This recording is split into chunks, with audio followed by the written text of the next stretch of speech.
សួស្តីទាំងអស់គ្នានៅក្នុងវីដេអូនេះគឺខ្ញុំមកបង្ហាញអ្នកទាំងអស់គ្នាអំពីរបៀប print រូបថតឲ្យពេញសញ្ញាបានន័យថាពេញ print មកឲ្យ full មកឲ្យពេញกระดาษរបស់យើងមកអញ្ចឹងនៅក្នុងវីដេអូនេះគឺខ្ញុំនឹងបង្ហាញអំពីការជ្រើសរើស print ឲ្យពេញសញ្ញាអញ្ចឹងជាដំបូងយើង print សិនមកឬមួយក៏ចុច Ctrl P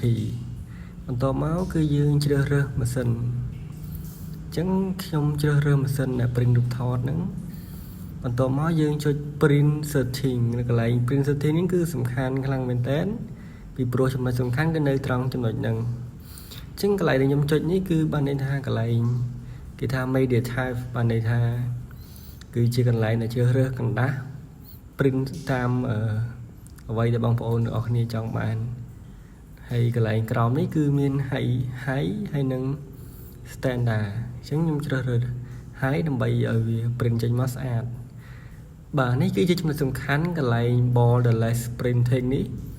អានេះគឺធ្វើឲ្យកិច្ចការរបស់យើងគឺ print ចេញមកពេញ full តែម្ដងអញ្ចឹងយើងចុច OK មកហើយកន្លែងនេះបើសិនជាกระดาษបងប្អូនបញ្ឈើចុចបញ្ឈើផ្ដេកចុចផ្ដេកកន្លែងនេះគឺគ្មានបញ្ហាទេយើងចុចចំកណ្ដាលមកបន្ទាប់មកគឺលោតពេញបែបនេះ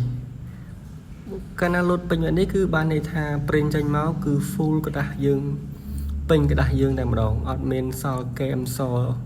នៅសងខាងទេអញ្ចឹងវីដេអូខ្ញុំគឺមានតែប៉ុណ្្នឹងសូមអរគុណ